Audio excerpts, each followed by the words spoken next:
Sunnydale General Hospital is down the road by the lake. It's too far to walk. Come on, get in the car. If I'm riding in a car, George, I prefer to be the driver. Can you provide a car for me? What are you talking about? You don't even know how to get there. Which is another good reason for me to drive, George. I need to learn my way around town. Oh, man. Very well. Then I'll ride with you. I want to keep an eye on you. Fair enough. Just one thing, Agent Morgan. Your involvement in this case is limited. That means you don't have to learn your way around town.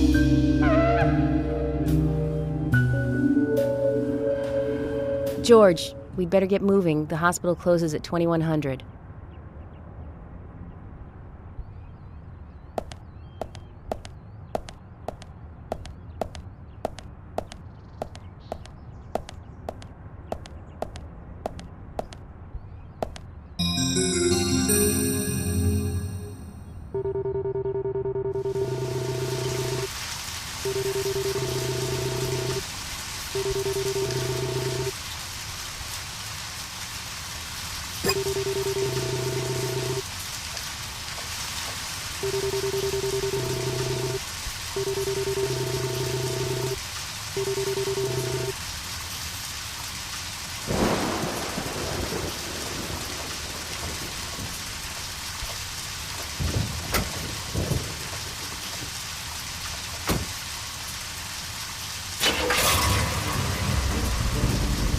Agent Morgan, get us there quickly, but drive within the speed limit. Just because you have a badge doesn't mean you can drive like a maniac. George, what are you, his mother? We just need to get the autopsy results. Agent York isn't accustomed to the town yet. Give him a little slack.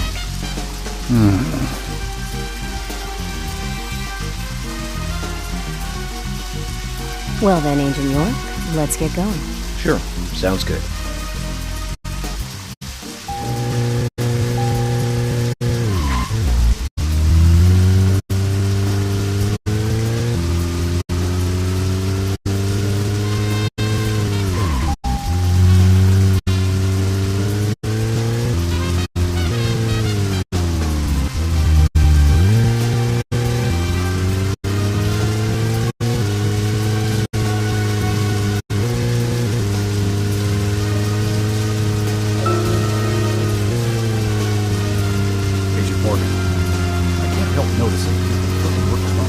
Most of the time, yes. Don't you get lonely, flying all over the country alone? I must say I've never felt lonely. Are you married? Unfortunately, relationships and I are fleeting strangers. I don't get on very well with women, you might be surprised to hear. That's because you're young. You notice things like that at my age. You have to treat women carefully, like a thin crystal wine glass. If you don't, they can cut scars on your face, just like yours, right? George, is this an interrogation? I see you're a seasoned professional. But let's not talk about my scar. It was caused by a problematic woman. Well, she got you good. Terribly good. It'll fade away, and nobody will notice it in a week. A week? It's not that light of a wound. So...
That's a pretty big hospital.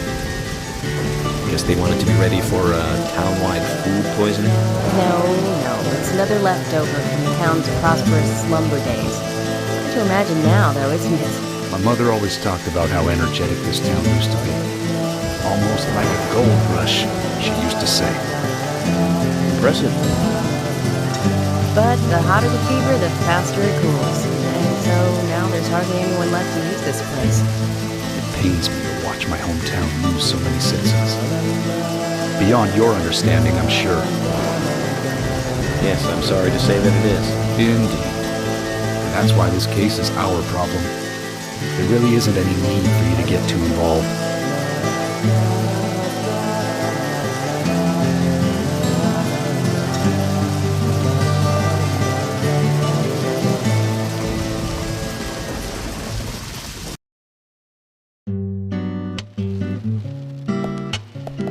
Hello, Sheriff.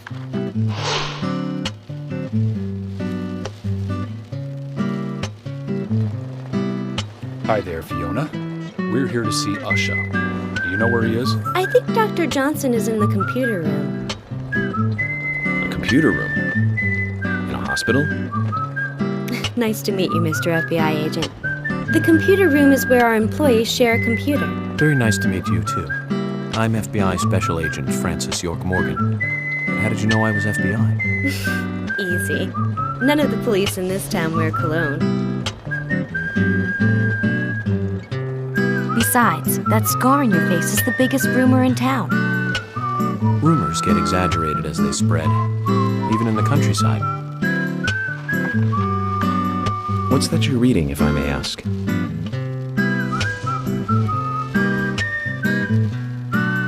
You haven't heard of this yet? It's a recent bestseller mystery. It's set in the U.S., a small traditional North American town close to the Canadian border. A peaceful, traditional place. However, that peaceful town is shattered by a terrible crime, the murder of a local girl. And that incident causes grief and sadness to everyone in town. But everyone feels the seditious, heinous evil still lurking alive. Yes, much like the situation right now here in Greenville. Fiona, don't say that. Sorry, I shouldn't have said that. With Anna dead and all. Don't worry.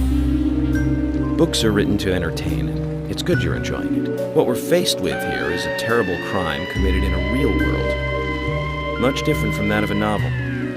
So there's no need to apologize. Thank you, Agent York.